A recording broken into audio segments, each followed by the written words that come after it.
はじめまして、あきらです。白血病になりました。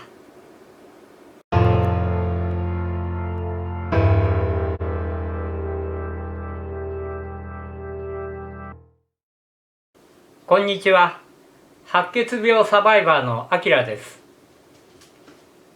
今日は再体血移植後半年の現状についてお話をしたいと思います。そもそも再体血移植とは何ぞやと思われる方がいらっしゃるかと思います。白血病、自分の場合は急性骨髄性白血病、治療方法がいくつかありまして、薬物による治療、そして各種移植による治療などがありますね。移植による治療も何種類かありまして、一般的には骨髄移植というのが知られているかと思うんですが、近年再体血移植という治療法が用いられることが増えているそうです。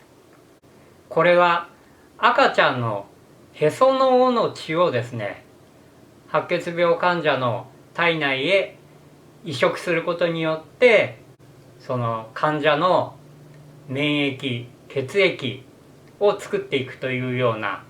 概要として申し上げればそのようなことですね。そういった治療法です。自分の場合はこの再体血移植という方法で治療していただきまして、現在に至ってます。自分の場合、この再体血移植が行われたのが2024年2月の16日でした。そして今8月の16日を迎えております。半年、正確な日数で言いますと183日目なんですね。割とこれ業界用語なのかよく分かりませんけれども、Day 183みたいな言い方をしますね。移植して半年、いろいろな、パンフレットですとかいただいたり、インターネットなんかで調べますとですね、だいたいその時期から免疫抑制剤というものが外れることが多いよと。もちろん個人差はありますね。その人の体調ですとか、症状ですとか、そういったものによって左右はされますが、この免疫抑制剤、つまりは他人の細胞、再体血ですとか骨髄ですとか、そういったものが体内に入るわけです。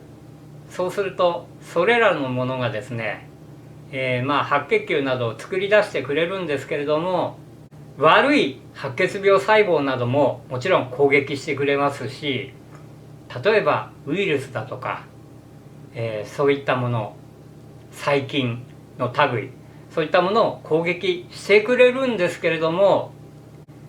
自分の体もですね、異物だと見なしちゃうんですよ。もともとは違うところにあったものですから、違う人のものですからね。そうするとその患者さん、例えば自分の体を攻撃する。で、顕著に出やすいのが消化器官系の不良ですよね。例えば口内炎がすごくできるとか、喉が痛くなるとか、あとは腸の方に働いて下痢になりやすくなるとか、それから皮膚に赤い皮疹というものができてきますね。それがすごく痒くなったりとか、いろいろそういった影響が出てきますね。で、それをあまり強く出しすぎると患者の負担が大きくなってしまうので、薬で抑える、一定のところで抑える、それが免疫抑制剤なんですね。いただいたパンフレットとかインターネットなどを見るとですね、だいたい移植後半年ぐらいをめどに免疫抑制剤を飲まなくてよくなるというか、服用を外すケースが多いようです。その頃には体内に入り込んだ異物、移植してもらった自分の場合は再体血ですよね。それが体に馴染んできて、それほどのひどい症状が起こりにくくなっている。それが確認できるからっていうことなんでしょうけども。この免疫抑制剤が外れることによって、いろいろと、例えば食べ物の制限、生ものが解禁になったりとかですね。そういったことがある場合が多いようです。ちょっとまたノートを見ますけれども、自分の場合2度目の入院がウイルス由来だったんですね。それでこれはもう免疫の力を借りた方がいいという先生の判断がありまして、通常だいたい半年で外れる免疫抑制剤を1ヶ月前倒しで、飲むのをやめました。1度目の退院以降、実は腸の状態がですね、だんだん悪くなりまして、かなり下痢になって腹痛ですよね。それが続くような状態になりまして、こちらの方も先生曰くどうもウイルスの関係なんじゃないかということで薬はいただいてたんですけれども、それだけではなかなか改善しない。それがやはり免疫抑制剤が外れたあたりからですね、体の免疫力が、自分のものになりつつある、なってきたということなんでしょうね。腸の状態もどんどん良くなりまして、それまで、随分長いことですね、1日4回そのステロイド系の整腸剤みたいなものを飲んでたんですけれども、じゃあ3回でいいでしょうと、1日3回の服用に変わりました。それで前回外来で受診した際に非常に体調が良くなっている、腸の状態もいいということで、先生の方からじゃああと1週間だけ今度2錠に減らして飲んでみましょう。その後は1週間飲まないで様子を見ましょう。薬を1週間飲まないで外来行って、その間にもし腸の状態が悪くならなければ、下痢にならなければっていうことなんですけれども、そろそろ各種食事制限を緩和してもいいんじゃないかなという先生のお話があったんです。いわゆる生もの解禁ですね。この辺してもいいんじゃないかなというお話でした。暑い間なので、いきなり生ものを食べたいとは今は思っていないんですけれども、そのお話をいただいた時に、それまですごく闘病ということをあまり意識はしていなかったんですけれども、とうとうそこまで自分の体が回復してきたのかと思うと、先生のお言葉を伺いながらですね、ちょっと泣けてきましたね。それと同時に目の前にいらっしゃる主治医の先生、それから入院中にいろいろお世話になりました看護師の皆様方、または今隣でこの話を一緒に聞いてくれている妻、それから再体血を提供してくださったドナーの方などなどですね、本当に皆様に対する感謝の気持ちが湧いてきましたね。そんなわけで現在自分の体について、不安材料があるとすればですね、それは白血病由来ではないと思うんですが、1回目の入院の途中に左側の肩甲骨のあたりに痛がゆさを感じまして、なんか痛がゆい、だけど手で触ってもどうも奥の方で痛がゆくなっている、妙な違和感がありました。これが日に日に大きくなって、だんだんビリビリと周辺へビリビリっと電気が走るような感じで、まあもう痛みですよね。痛みが広がるように、もう数秒に1回ですね、56秒に1回とか、まあ強弱はあったんですけど、強い時は体がクッとこうなってしまうとか、うっと声が出てしまうとか、そんなような状態になりました。ただそれもだんだん日を追うごとにつれて、1回目の退院が近づくにつれて下火になってまいりまして、退院して以降、あまり気にならない日なんかもあるような、これが2度目の入院の途中から結構気になるようになりまして、また活発化してきたというか、それでここ数日あたりはですね、それがこう左腕の方に降りてきている感じ。震源地は相変わらず肩甲骨のところなんですけど、これが左腕の方にすごく影響してきている。でこの辺ですね、ちょっとベールをかぶったような、若干麻痺したようなですね、なんかこう感覚ですね、が出てます。それでこう手をこするとすごくこう何と言うんでしょうね、違和感がある、痛がゆいでまたこすりたくなると、ちょっとこれがずっと続いている感じになってます。それぐらいですね。現在のところはそれ以外は、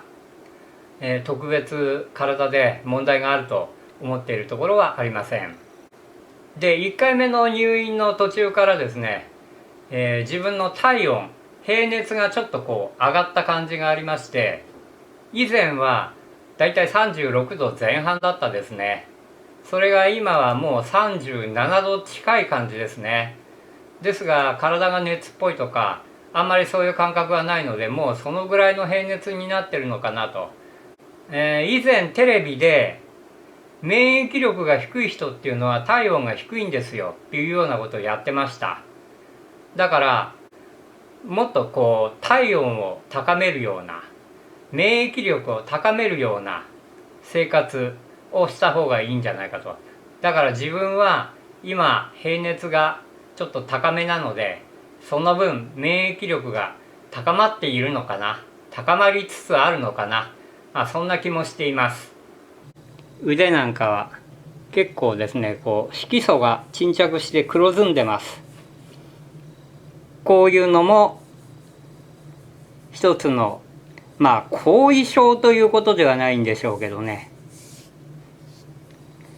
闘病の後を物語るというか、これいつ消えんのかなって感じですけど、この爪がですね、髪の毛と同じように生え変わるというか、根元の方からだんだんこう伸びてくるというか、上がってきまして、古い爪はもう取れちゃいました。で今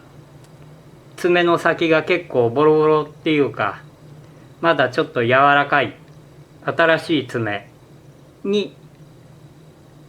だいたいなってます。ここだけ古い爪がちょっと残ってるかな。そんなこともあるんだなってちょっと驚きましたね。足の爪、親指なんですけどね、こう下から上がって今古い爪がここについてます。その下に新しい爪というかね、こうなってます。足もこの辺色素沈着してますね。黒ずんでます。ふくらはぎとか。もともと髪は結構長かったんです。背中ぐらいまでありましてね。だけど入院して本格的抗がん剤治療をやる前に、抗がん剤治療をやると髪の毛が確実に抜けますということで、病院で切っていただいたんですよ。それでその後どんどん抜けていきました。で最終的につるっぱげっていうほどまではいかなかったんですけど、長かった毛はハサミで切っちゃいましてね。そして現在移植して半年、今の頭の状態はこんな感じです。もともと結構白髪が多い感じでした。で髪の毛はちょっと癖っ気だったんですけど、生えてきた毛はかなり細くて縮れている感じなんですね。もちろん白髪もそのように生えてきてます。でなんか自分では見えないんですけど、この辺だけ結構黒いらしいですね。だから昔に比べて現在のところ髪の毛も細いしかなり薄毛だと、そんなような状況ですが。ということで今回は再体血移植後半年、その現状ですね、これについてお話をしました。よしおっさん頑張れと思っていただいた方、ぜひチャンネル登録、